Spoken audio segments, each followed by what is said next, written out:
Merci beaucoup Julie, merci pour cette invitation. C'est à chaque fois un plaisir de me retrouver dans cette université. Je suis venu souvent et je suis venu souvent d'ailleurs pour tester et pour lancer des sujets sur lesquels je travaille. Là, je suis un peu proche de là, mais de la publication. Mais donc, le sujet, c'est de savoir la justice, travailler sur la justice aux mains des machines, algorithmes, intelligence artificielle et justice prédictive.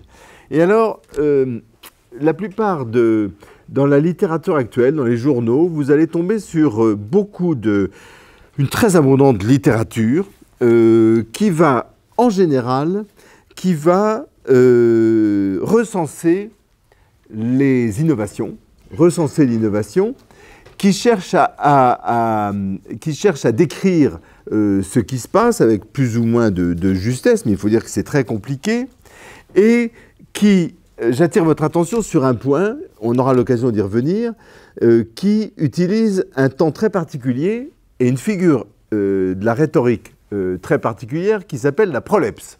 La prolepse, c'est quoi? La prolepse, c'est de parler au présent de quelque chose qui n'existe pas.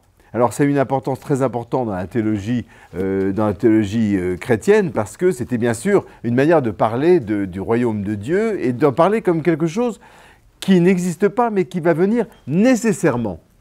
Nécessairement. Et donc, si vous regardez, si vous lisez les textes, cette abondante littérature, vous allez à chaque fois voir des propositions suivantes. La justice prédictive prévoit, l'intelligence artificielle va créer des robots qui vont juger. Quoi? En fait, ça n'existe pas encore. Ça existe très peu même.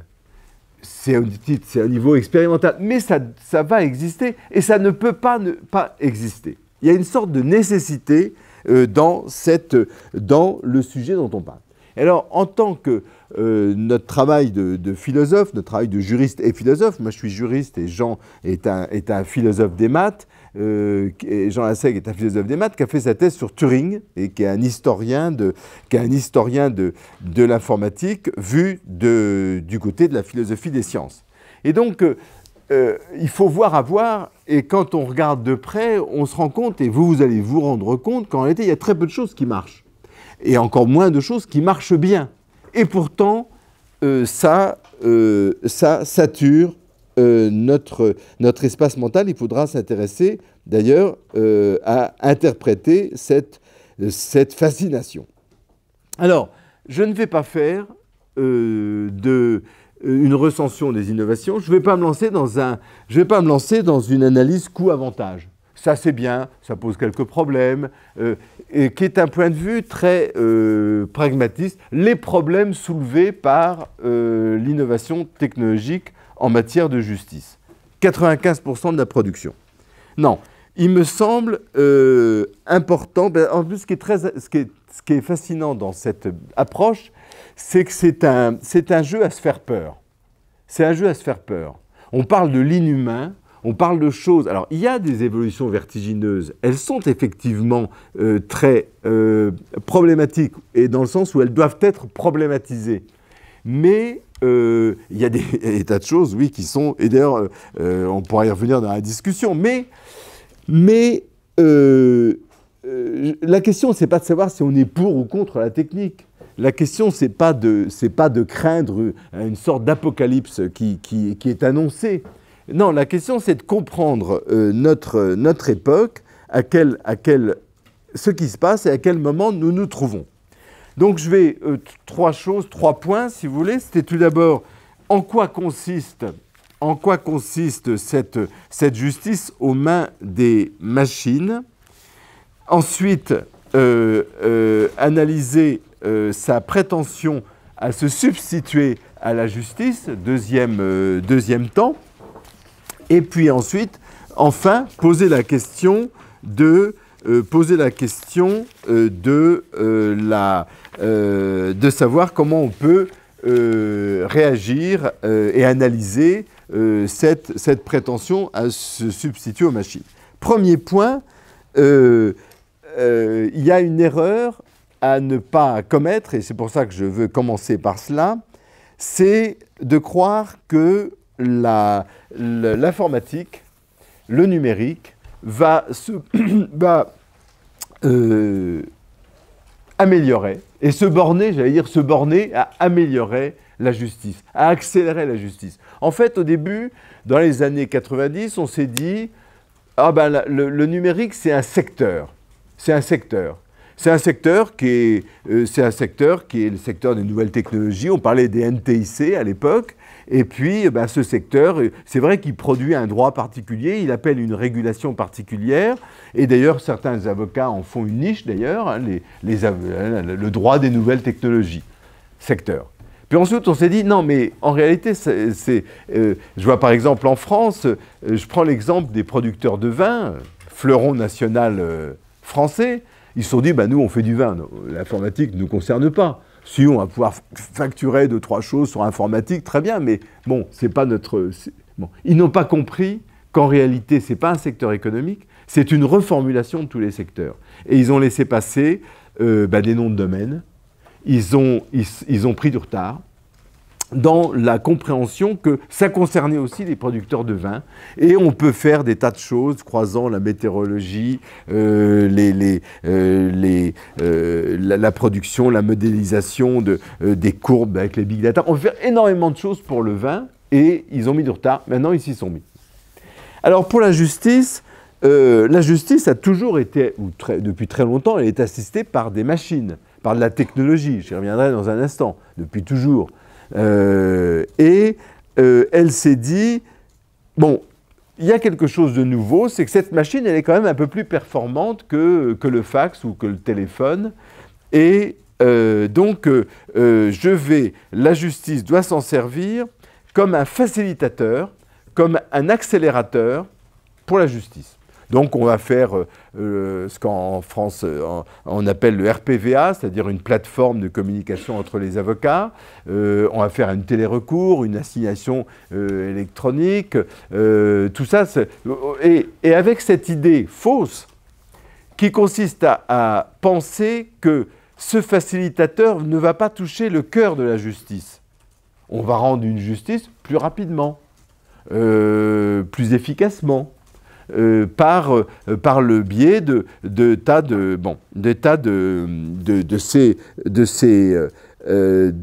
numérique et de ce qu'il peut faire, mais en pensant que le reste du droit et de la justice serait inchangé. Deuxième stade.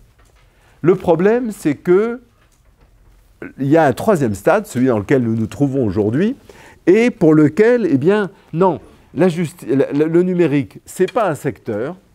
C'est pas un secteur, ça ne se borne pas à faciliter et accélérer les écritures. En fait, c'est beaucoup plus profond que ça.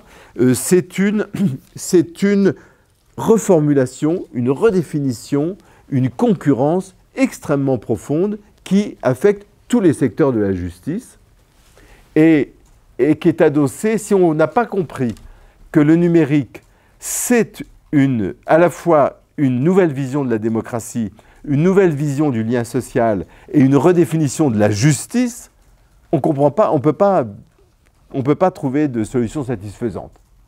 Donc, on est en train de découvrir le stade numéro 3. On est en train de découvrir le stade numéro 3, mais à vrai dire, aucun pays au monde, en matière de justice, ne sait encore tellement comment s'y prendre. Tellement ces évolutions sont profondes et tellement cette prise de conscience a mis du temps à venir. Alors, de quoi s'agit-il? De quoi s'agit-il? Et il faut commencer par là. De quelle révolution s'agit-il? En réalité, il s'agit de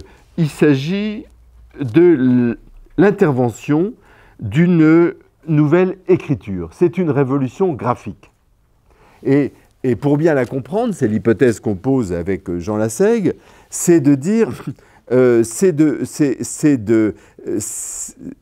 l'institution judiciaire n'est pas aux prises avec des machines plus performantes, elle est aux prises avec une nouvelle manière d'écrire le monde qui a des propriétés tout à fait extraordinaires et tout à fait nouvelles, parce que c'est une écriture qui est muette, c'est une écriture qui a une autonomie incroyable. C'est une écriture qui va produire des tas de choses et qui n'arrête pas d'en produire, à vrai dire. Alors, quelles sont les deux précédentes? Il y a d'abord l'invention de l'écriture, des abjades, qu'on trouve toujours dans les langues sémitiques. L'abjad, c'est quoi? L'abjad, c'est qu'on n'écrit que les consonnes, ce qui oblige le lecteur, ce qui est toujours vrai de l'arabe et de l'hébreu aujourd'hui, à connaître le sujet pour pouvoir le lire. Et d'ailleurs, c'est une langue sacrée, c'est une langue biblique et puis ensuite coranique et qui va se laïciser ensuite. Et donc, c'est une langue qui s'adresse à des gens, qu'à des gens qui ont une connaissance différente de cette écriture qui est que partiellement alphabétique. Intervient l'invention de l'écriture alphabéto-consonantique, c'est-à-dire c'est quoi? Ça veut dire une écriture qui va enregistrer toute la parole qu'on entend. Et d'ailleurs, vous remarquerez que l'écriture consonantique va être une écriture qui est une véritable révolution, parce que on va enregistrer. Tadzoa trekei, je le dis en grec, c'était une de mes seuls souvenirs de la grammaire grecque. Eh bien, ta zoa trekei, on peut lire les animaux courts, on peut le lire quelqu'un qui ne connaît rien du tout, il suffit qu'il sache lire, eh bien, ta zoa trekei, ça. Et cette décomposition, donc autrement dit, on décompose la langue dans des sons, qui peuvent être des voyelles ou des syllabes, et puis en les recomposant, ça produit du sens. Ça produit du sens, et c'est une révolution, comment dirais-je, c'est une révolution qui n'est pas uniquement une révolution graphique. C'est une révolution, c'est qu'on commence à comprendre le monde sous forme d'atomes, comme une décomposition de la langue, c'est la démocratie. Bref, et on se rend compte que cette apparition de l'écriture va être bouleversante parce que c'est une révolution des médiations symboliques à travers laquelle on communique et dans le rapport au monde. Donc vous voyez bien que des révolutions graphiques, c'est la troisième en 53 siècles. Donc, et à chaque fois, on remarque d'ailleurs que ce qui caractérise une révolution graphique, c'est que cette révolution graphique va mettre très longtemps à produire des effets, et elle produit des effets en rencontrant d'autres phénomènes sociaux. Je ne reviens pas là-dessus, si ce n'est pour dire, parce que dans le cadre du cycle que cette université organise, eh bien, dans le fond, l'écriture numérique, avec ses propriétés tout à fait nouvelles, cette écriture, elle arrive de manière concomitante avec une révolution très profonde du rapport à l'espace avec la mondialisation et avec la gouvernementalité néolibérale. C'est-à-dire qu'en fait, il y a tout un ensemble de choses qui vont bouger en même temps. Et donc, c'est une révolution symbolique, c'est une révolution des médiations à travers lesquelles on se comprend et on agit sur le monde. Et c'est de là qu'il faut partir, parce que comment dirais-je, la révolution numérique est absolument extraordinaire, parce que c'est une écriture qui est muette, qui passe par du calcul et qui a ceci de particulier qu'aucun esprit humain ne maîtrise véritablement, maîtrise du tout, le processus entre un signal électrique du monde physique, les suites de numéros, le langage de programmation, les assembleurs, les algorithmes, etc. En fait, cette écriture va produire du sens de manière complètement différente et d'une manière que très peu de gens maîtrisent, à vrai dire, parce que le sens se niche à deux endroits différents. Il se niche d'abord dans l'intention du programmeur, et avant l'intention du programmeur, dans l'intention de celui qui a créé le langage à travers lequel le programmeur va réaliser une opération. Et le sens ne sera... l'écriture informatique n'a aucun sens. En dehors de ça, c'est un jeu de chiffres, et dans lequel le jeu de chiffres, d'ailleurs, c'est petit détail, on ne va pas insister parce que ce serait beaucoup trop long. Ce qui est tout à fait nouveau, c'est que le langage de l'instruction et le langage de l'exécution ont la même forme. Ce sont des suites de nombres, suites numériques. Et donc ça veut dire que c'est tout le problème de, finalement, il y a la fonction tiers du donneur d'ordre est elle-même incorporée dans le processus numérique. Bon. Alors, c'est un processus incroyablement complexe qu'aucun esprit humain, dont aucun esprit humain maîtrise la totalité du processus, qui produit du sens dans l'intention de quelques ingénieurs qui construisent des programmes et dans la décision d'arrêter cette production automatique de chiffres. Et quand on arrête la production de chiffres, là on est capable d'interpréter un résultat et on retrouve le sens. Ce qui est complètement différent de l'écriture alphabétique. Quand on lit et le sens apparaît en même temps que l'acte de lecture. Ça a deux conséquences qui sont majeures et qui ont été vues d'ailleurs, deux conséquences qui ont été parfaitement vues par Alan Turing dans une conférence qu'il fait en 1952. Et il a compris le problème immense de cette nouvelle écriture, c'est qu'il dit, cette écriture, elle va dépendre, elle est tributaire d'oracles. Le terme est Turing. On va le voir reprendre dans la blockchain aujourd'hui. Je ne parle pas de la blockchain, je pourrais dire un mot tout à l'heure, mais c'est donc des oracles qui seront ceux qui sont capables de parler ce langage numérique, qui sont fort peu nombreux, et qui ont tendance à se protéger d'ailleurs, pour rester peu nombreux, parce que ce faible nombre est la source de leur pouvoir.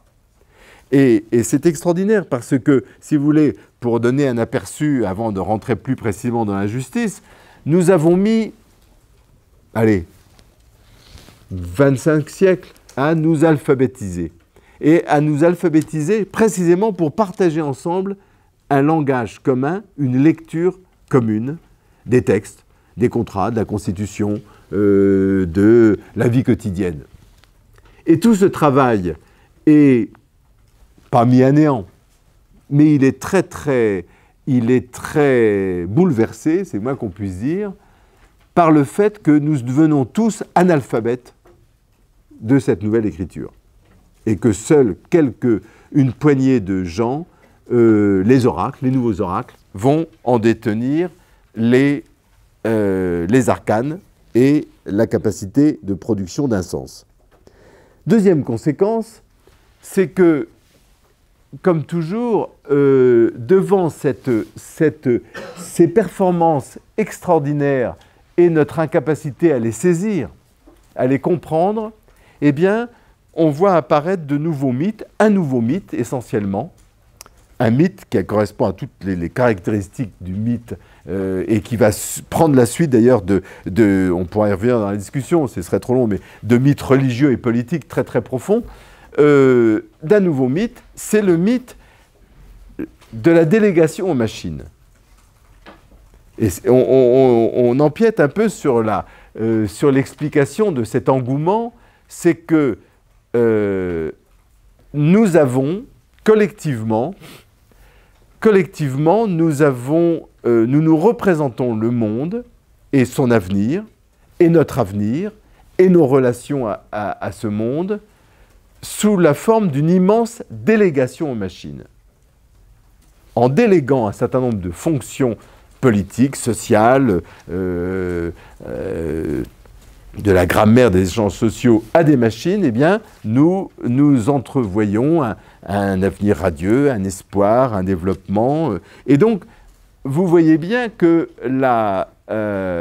comprendre le numérique, ça veut dire, réclame à la fois une identification soigneuse de ce qui se passe, mais aussi, non seulement de ce qui se passe techniquement, qui est effectivement complexe, mais de ce qui se passe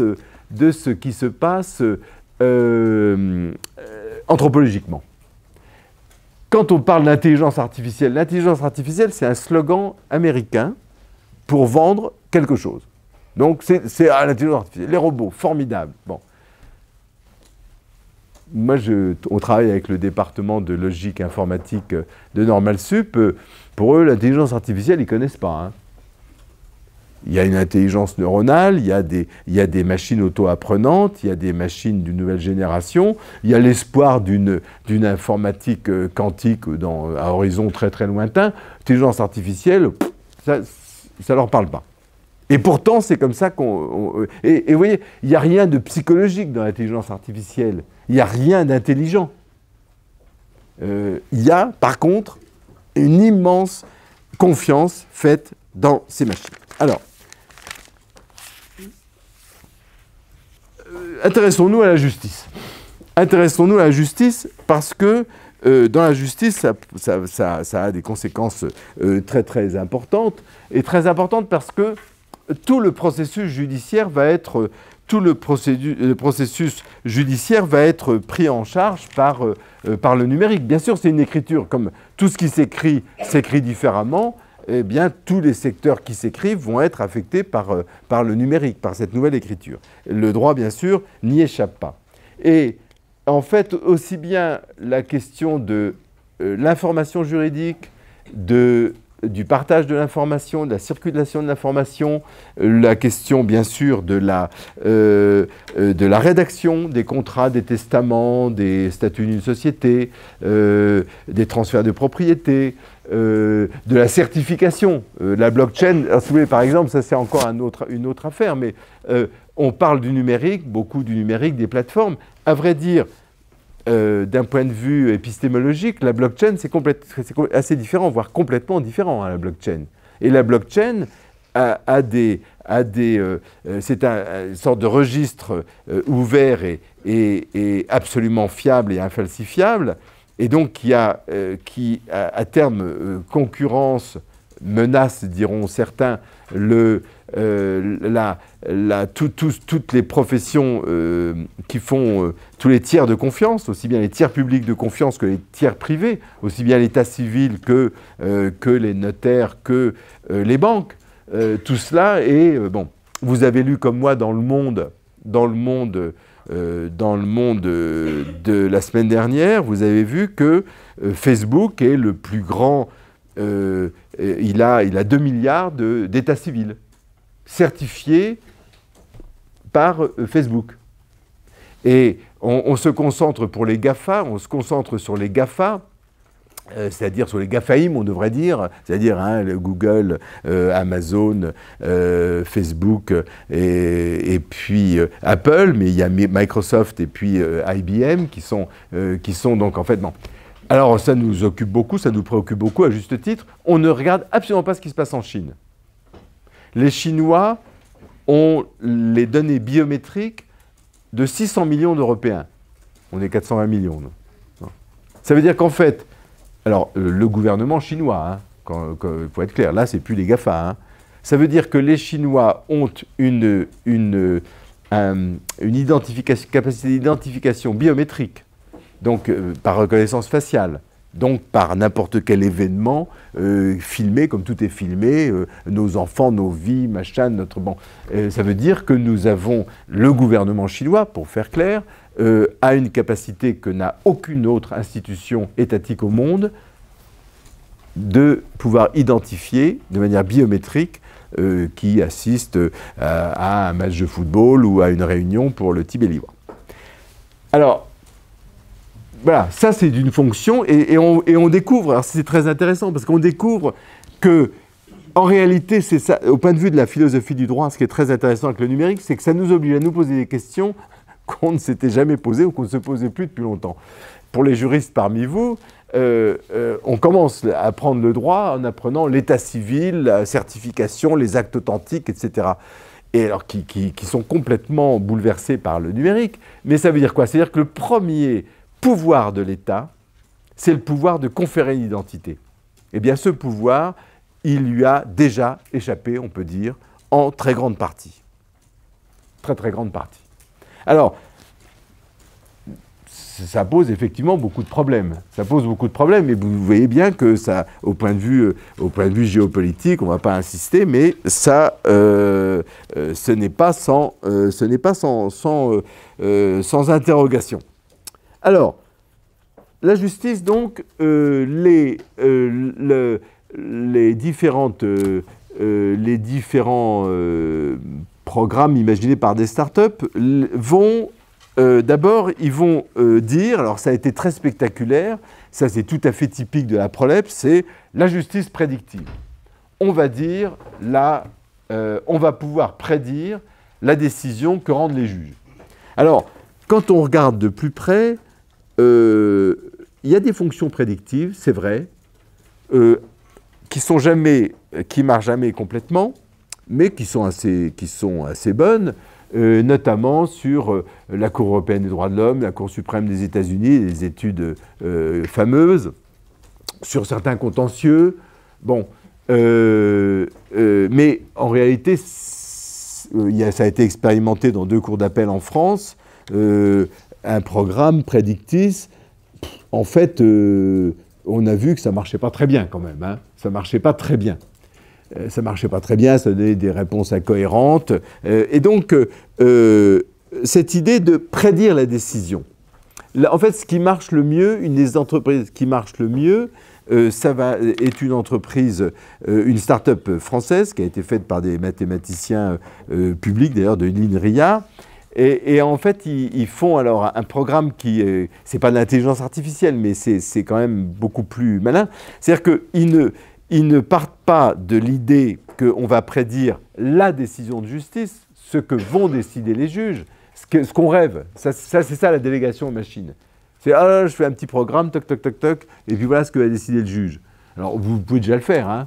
Vous sortez votre portable, vous connaissez les sites, salaire de monsieur, salaire de madame, nombre d'enfants, mode de garde, boum, pension alimentaire, eh bien, vous avez par fromage ce qui risque d'être décidé par une pension alimentaire. Ça prend 0,6 secondes sur un portable. Bon, là où les avocats disaient un peu au doigt mouillé, ah, dans votre affaire, peut-être qu'on peut... Bon. Alors, ça, c'est facile et c'est une base de discussion. Ce que propose une start-up Caselaw Analytics, c'est beaucoup plus malin. C'est de calculer, de voir comment raisonne, non pas un juge, mais des juges. Parce qu'en fait, les juges, ils raisonnent jamais tous de la même manière. Donc, on prend un contentieux et on va modéliser, et on n'a pas besoin d'un bassin extraordinaire pour ça. Donc, ce qui est très bien pour des petits contentieux. Et on va voir comment ils raisonnent. Donc, on prend on mouline des tas de données, et puis on fait des entretiens, puis on fait corriger, etc. Bon, et on voit que dans un contentieux donné, il y a, disons, alors, suivant les cas, 10, 15, 20 types de jugements avec, 50, 60 critères. Donc, on peut maîtriser. Et là, on va dire pour un dossier en particulier, non pas la décision, mais comment déciderait 100 juges belges, français, allemands, pour ce dossier-là. Et là, on trouve que 72,3% des juges attribueraient 12 mois d'indemnité de licenciement, que 10 plutôt 15 mois, et puis des autres plutôt 24 mois. Bon, très bien.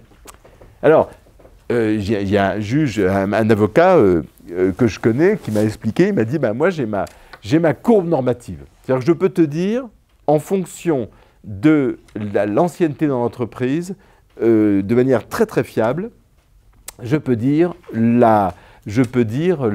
les mois d'indemnité. Et il dit c'est une courbe qui est très paradoxale parce qu'au début elle monte très fort, plus de temps dans l'entreprise, plus d'indemnité de licenciement, puis elle plafonne.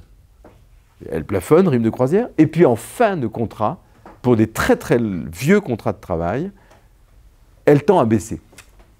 Ce qui est tout à fait contre-intuitif. Ça, c'est bon. Et donc, il dit, moi, alors c'est intéressant parce qu'il dit, mais bon, le droit du travail, vous racontez ce que vous voulez, hein, les juges, les commentateurs, les législateurs, bon, moi, je peux vous dire, le droit du travail, les licenciements, c'est ça, c'est ma courbe. Il n'y a pas une décision de France et de Navarre qui sorte que je la rentre dans ma machine, je la mouline, ça corrige à la marge, et voilà. Et ça marche très très bien. Et ça marche très très bien. Et j'anticipe très très bien, assez bon, voilà. Courbe normative.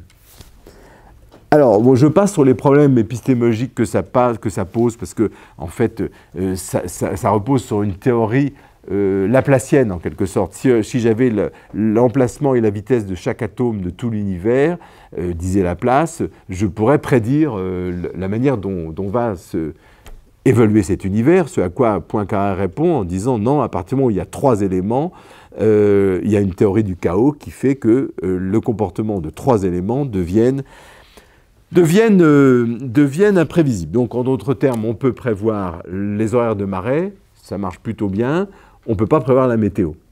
C'est trop compliqué, donc on peut le faire que quand on a changé de paradigme. Bon. Et pour la justice, c'est un peu pareil. La justice est un appareil, est une entité complexe, auto-adaptative, qui fait que c'est un peu comme la météo, on peut prévoir certaines choses, on ne peut pas prévoir la manière dont ça va se comporter. Il y a l'étude israélienne, quoi. C'est très différent. Alors, mais on peut dire des choses. On peut dire des choses qui vont permettre de négocier sur des bases plus fiables. Ça va avoir des choses. Ça va produire des choses intéressantes. Alors,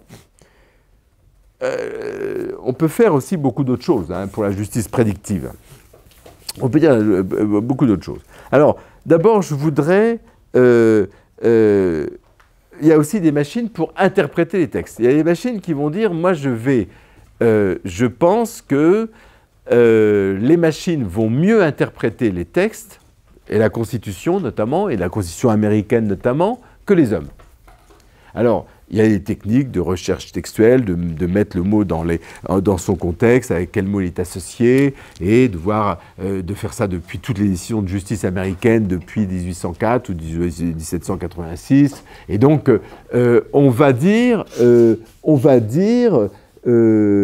donner une indication. Alors, c'est bien sûr très très poussé par l'école textualiste américaine et par Scalia qui était un grand adepte, et puis aujourd'hui Gorsuch, etc. Mais bon, il y a des papiers très très sérieux là-dessus en disant. Alors, vous voyez bien que là, on est dans un autre secteur de la justice, qui est le secteur dans lequel il ne s'agit plus de donner un quantum de peine ou d'indemnisation. Non, on est dans le cœur de l'activité de juger, qui est d'interpréter les textes. Alors, il y a des débats, je vous en fais grâce, sur savoir la fiabilité et sur ce que donnent ces... Où on peut toujours se poser la même question que la question sur la délégation aux machines. Pourquoi s'en remettre à une machine pour interpréter des textes? Pourquoi? Pourquoi dépenser des 1000 et des 100 en investissement d'ingénieurs, d'informaticiens? Bon. Alors, il y a aussi des blockchains qui apparaissent sur le marché, dont une qui est très intéressante, sur laquelle on a pas mal travaillé, qui dit, moi je propose sur la blockchain d'examiner les preuves, d'examiner toutes les preuves de manière rationnelle et de manière scientifique et numérique, de réunir un jury de 12 personnes à travers le monde qui vont examiner ces preuves, qui vont décider, et je fais exécuter immédiatement la décision. Moi, Kleros, c'est une start-up qui s'appelle Kleros, qui a fait le programme Justice on Demand. Très intéressant. Justice on Demand, comme il y a Video on Demand. Ça veut dire la justice comme ça, quoi. Hein. Justice, hop, je suis plus dans un rapport institutionnel, je suis dans un rapport contractuel, je paye, il faut que ça vienne. Et ce qui est intéressant, c'est qu'il n'y a pas de procès, et donc c'est en fait le numérique qui remplace à la fois la procédure, ce qui lit, ce qui organise, ce qui patronne, ce qui exécute. Et donc là, il a bien il occupe bien une fonction judiciaire. Ce qui fait dire à un des meilleurs spécialistes là-dessus, à Ethan Katz, qui est un chercheur canadien-israélien, qui a fait des livres très... Et notamment, Katz dit, c'est la quatrième partie. Vous pensiez troisième partie, le médiateur, et bien en fait, le numérique, c'est la quatrième partie. C'est la partie qui va réunir tout le monde, y compris les tiers de justice. Alors, vous voyez bien aussi un point sur lequel je n'ai pas insisté, mais qui dit révolution graphique, dit que l'ordre graphique, c'est-à-dire de tout le travail qui se fait derrière l'écriture et qui change de l'écriture, c'est un travail qui n'a ni temps ni espace. Donc quand on dit le cyberespace, c'est un abus de langage. Il n'y a pas de cyberespace. Parce que le numérique, c'est un non-espace. C'est un destructeur d'espace. C'est un destructeur d'espace, c'est parce que... et c'est un destructeur de temps, d'ailleurs, également. Et donc, parce que dans l'espace graphique, c'est-à-dire dans tout ce travail de moulinage interne qu'on ne voit pas, et du travail de cette écriture qui produit elle-même sa matière et qui travaille elle-même la matière qu'elle a produite, ça se fait en dehors du rapport du temps et de l'espace. Et ce n'est pas un nouvel espace. Alors, si vous voulez, l'espace géométrique est un espace. L'espace esthétique est un espace dans lequel il y a un positionnement d'un objet dans une perspective, une intention, une communication, etc. Ce n'est pas du tout le cas du numérique. Et donc, cette destruction du temps et de l'espace dans la production elle va poser des tas de problèmes, y compris des problèmes conceptuels. Alors,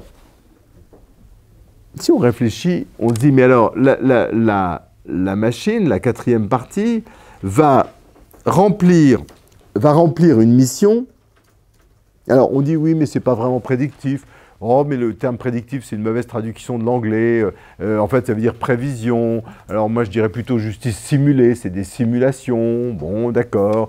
Et puis, d'autres vont dire, non, c'est de la justice quantitative. Bon, mais essayons de réfléchir à ce que cela signifie. Qu'est-ce que cela signifie en philosophie du droit? Eh bien, on va dire, dans le fond, qu'est-ce que le numérique la mesure numérique des jugements, de la production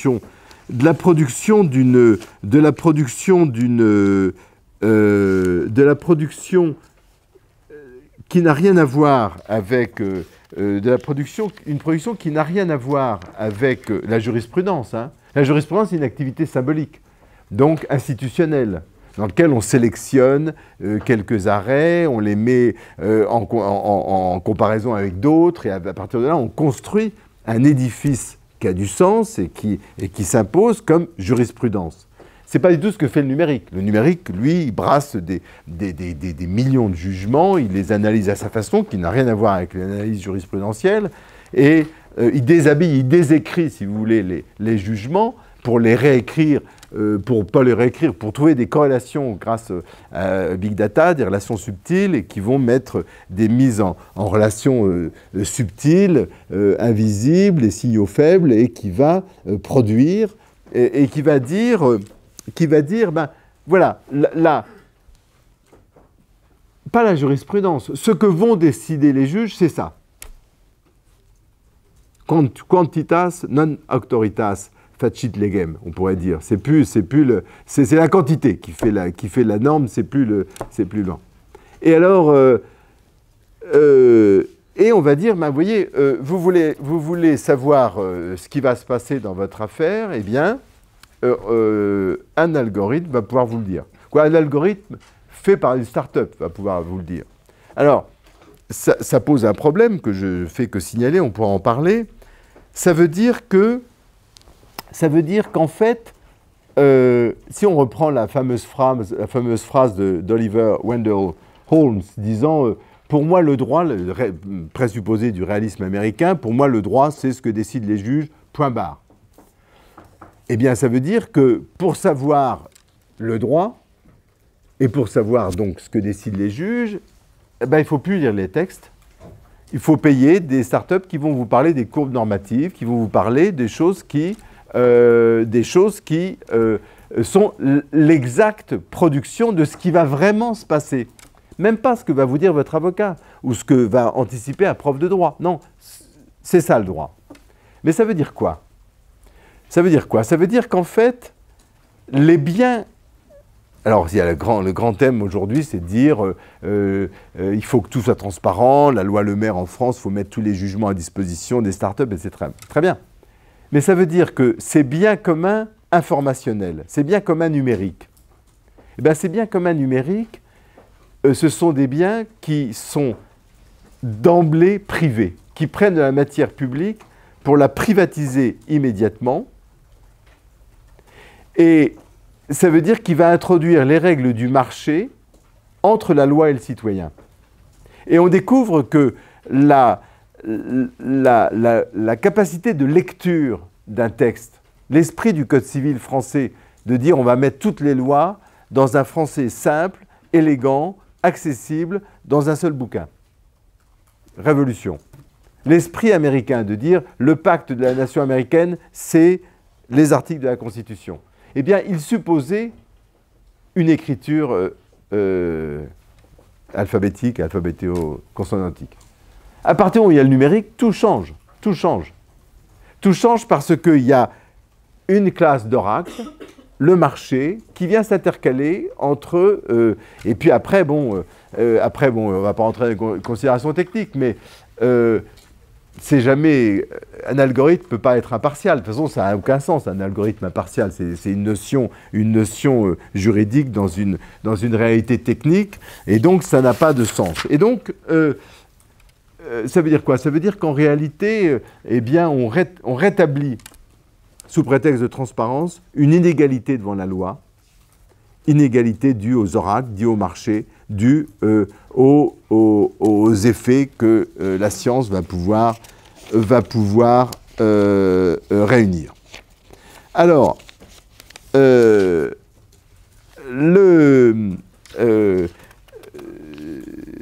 en quelque sorte, ce qui est en train de se passer, c'est que le numérique révèle la vérité du droit. Le numérique révèle la vérité du droit. Il se pose comme un nouveau droit naturel, quantifié, absolument objectif, du moins se prétendant tel, et qui fonctionne comme une norme de jugement pour les juges. Est-ce que vous êtes, où est-ce que vous êtes par rapport à pas la moyenne, où est-ce que vous êtes par rapport à la vérité algorithmique ou algorithmiquement déduite de la production de vos collègues? Et donc, alors on va parler d'aléa du jugement.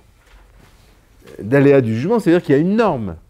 Et cette norme, elle va être donnée par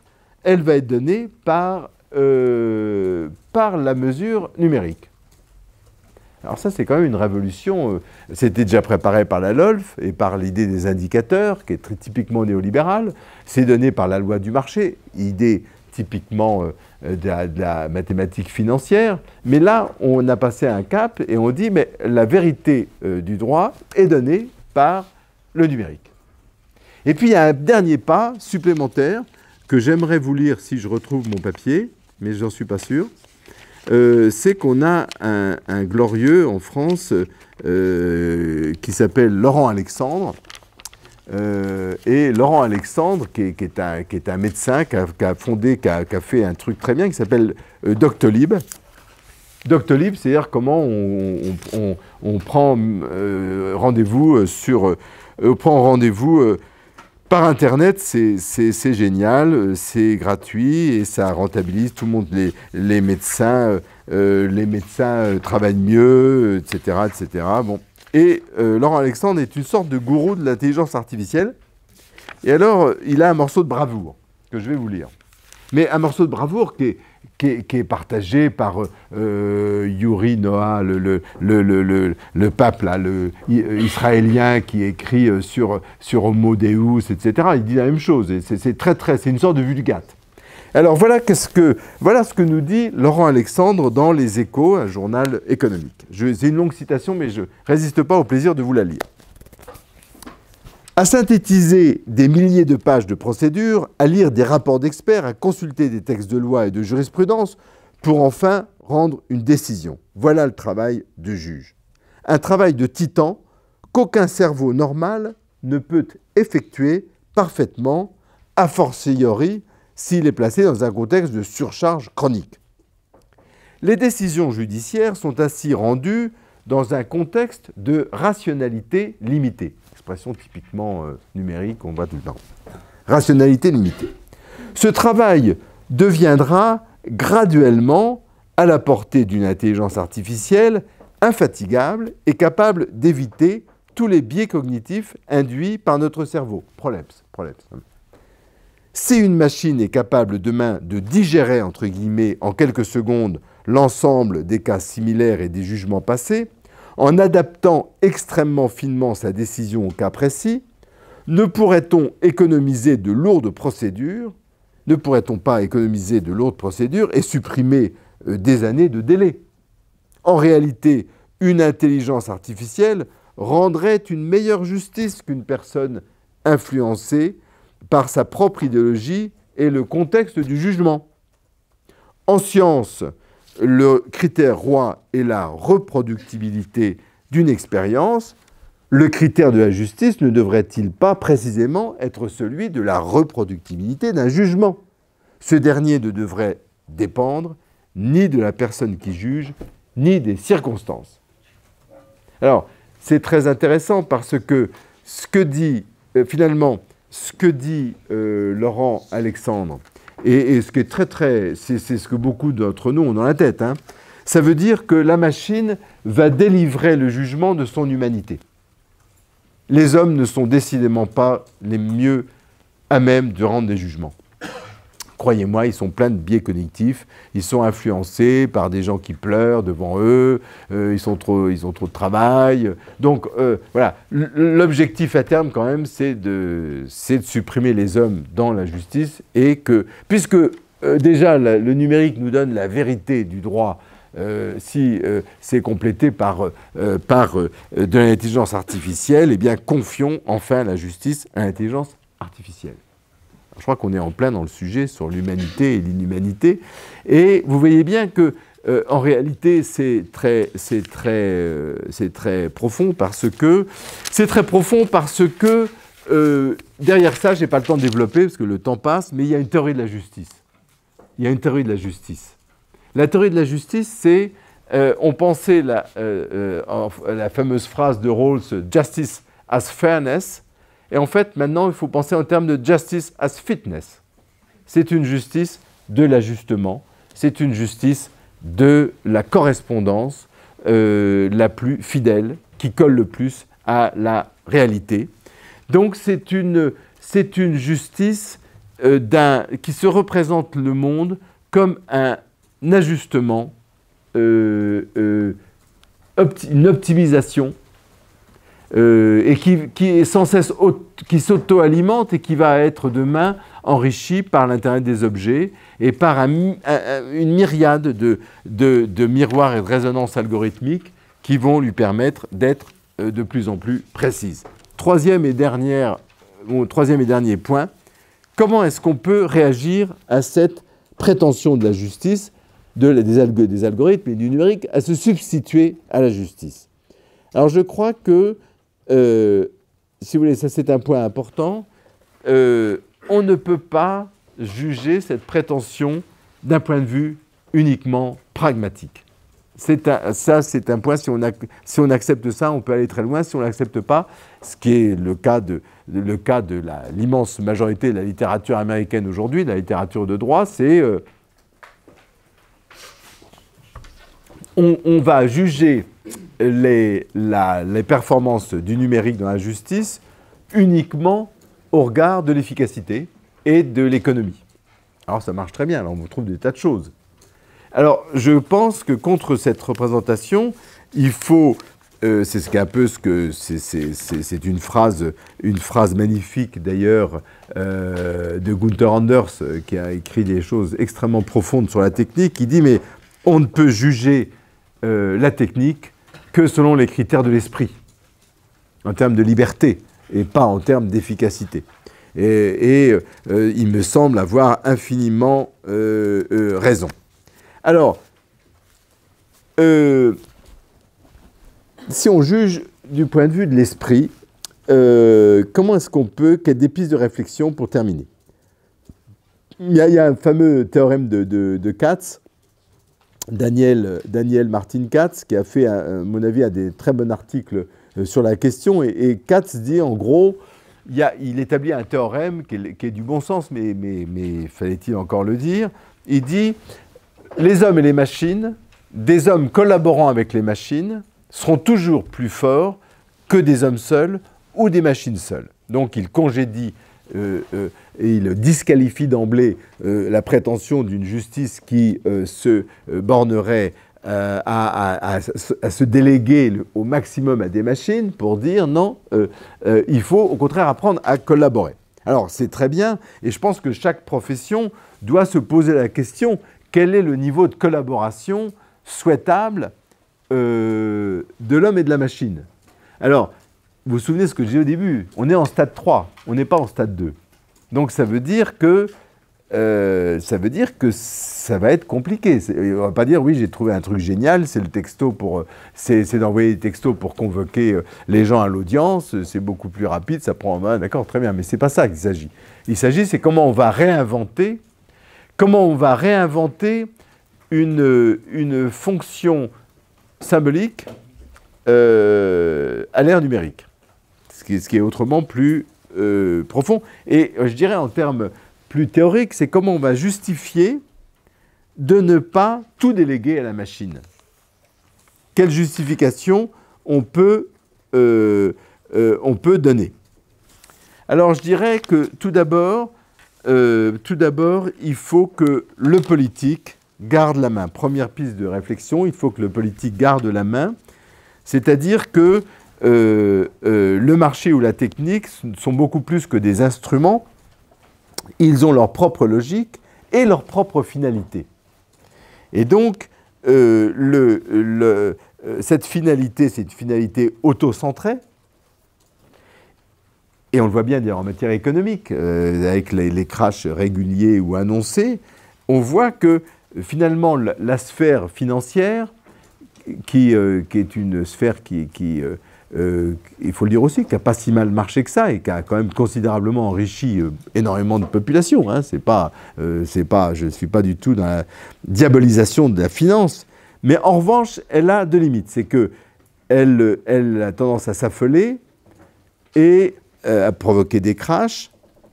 Et puis aussi, elle a une autre difficulté, c'est qu'elle est incapable de prendre en considération des finalités extra-économiques. Elle a beaucoup de mal. Et notamment, on pense à l'écologie, on pourrait ajouter la dignité humaine, qui sont des finalités politiques et qui ne sont pas économiques. Eh bien, c'est l'argument de Jean-Pierre Dupuy, Philippe Nemo et d'autres qui disent, eh bien ça, ni le néolibéralisme, ni la technique, ni l'économie n'arrivent à les prendre en compte.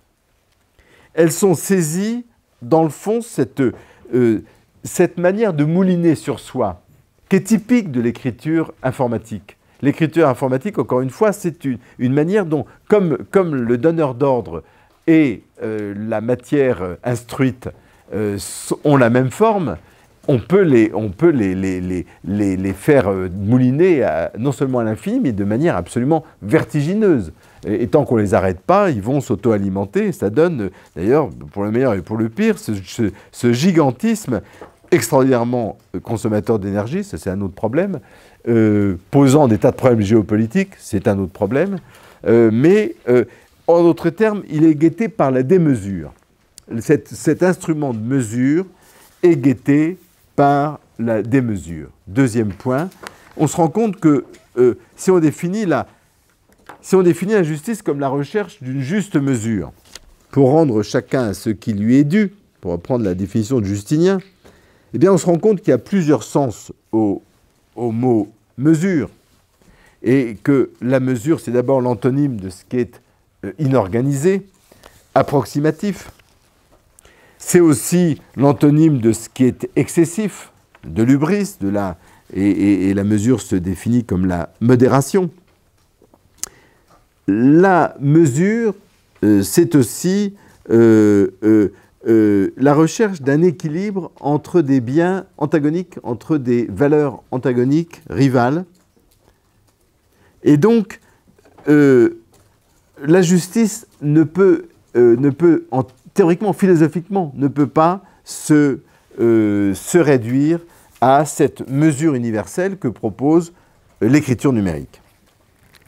Dans le fond, et il y a cette phrase de Camus qui me semble très intéressante, c'est-à-dire que l'erreur théorique, c'est de prendre la mesure et le numérique comme une réalité première ou autonome, ou comme un reflet très fidèle, beaucoup plus fidèle que peuvent le faire les institutions humaines, alors que la perception d'un Camus ou de la tragédie grecque ou de la tradition philosophique, c'est de se représenter la justice comme une longue confrontation entre la mesure et la démesure. Camus dit, c'est dans L'Homme révolté, où il dit oui, la longue confrontation entre la mesure et la démesure qui anime l'histoire de l'Occident depuis le monde antique pour parvenir à une réalisation de la justice dans le monde. Et donc on voit bien que cette représentation comme une, non plus la mesure qui n'est pas dialectique, comme disait, hein, la statistique n'est pas dialectique, disait Sartre. Eh bien, la mesure n'est pas, la mesure ne peut pas prétendre à elle seule rendre justice. Enfin, il y a la question de la préservation de l'humain, je terminerai par là. Préservation de l'humain, c'est-à-dire que tout notre XXe siècle a été obsédé par la découverte, horrifié et obsédé par la découverte de l'inhumanité, par la découverte de crimes de masse, et je pense bien sûr à la Shoah en premier lieu, et au génocide, et finalement par cette démesure dans l'horreur qui montrait un effondrement de la définition de l'inhumanité. Je crois que la question que pose le numérique, ce n'est pas la question de l'inhumanité, c'est la question de la humanité, la privatif. C'est un problème nouveau, c'est-à-dire que l'humain est devenu dispensable. L'humain est devenu un coût supplémentaire. Alors, je n'en ai pas beaucoup parlé, mais il y a une notion qui est extrêmement importante dans tout ce que j'ai dit et dont on ne parle jamais d'ailleurs, mais qui est essentielle, c'est la dimension économique. C'est qu'en réalité, il y a deux choses qui sont essentielles, qui demeurent, c'est le pouvoir et l'économie. Voilà. C'est que dans ces relations numériques, qui sont toujours présentées d'un point de vue technique autonome, il y a beaucoup de pouvoir. On en a parlé un petit peu, les Chinois, la Russie en ce moment. Bon, il y a aussi beaucoup d'économie. Alors, ce qui est nouveau, c'est que l'humain a désormais un coût. C'est-à-dire qu'avant, pour rendre la justice, il fallait convoquer quelqu'un et qu'il soit entendu par un juge. Depuis toujours, c'est Audi alteram partem, Audi entend l'autre, voit le habeas corpus, que le corps vienne, que le corps soit devant toi, qu'on te fasse apporter le corps au juge. Et là, par le numérique fixe, donne un coût, par comparaison, un coût qui est de l'ordre de 15 à 30 à 50 fois moins cher de réaliser une visioconférence ou de réaliser des chatbots plutôt que des interventions humaines, qui sont même prêtées par certains de qualité supérieure à l'audition par un juge. Et donc ça veut dire que l'humain est une option qui coûte cher en plus. Et donc il nous faut le redéfinir. Mais le redéfinir non pas de manière abstraite et métaphysique, il faut redéfinir la nécessité de la participation d'hommes, du juge, des parties pour un procès. Et je crois que ce n'est pas le moindre des défis. Un défi auquel on ne peut pas répondre facilement. Il serait trop, et là je repense, il serait tellement facile de dire « Ah non, c'est inhumain, il faut qu'il y ait un contact entre le juge absolument et le justiciable, c'est tellement précieux. » Les avocats disent « Mais dans le fond, c'est d'être particularité, ils ont découvert ça un peu tardivement, je suis navré d'être polémique, mais enfin voilà, c'est ce qui est la gloire d'un professeur d'avocat. Les juges en font de même, nous on individualise les peines, oui, on peut se demander si c'est pas une individualisation aux juges plutôt qu'aux justiciables. Bon, là il y a beaucoup de questions indiscrètes vont ressortir grâce au numérique. Et donc je pense que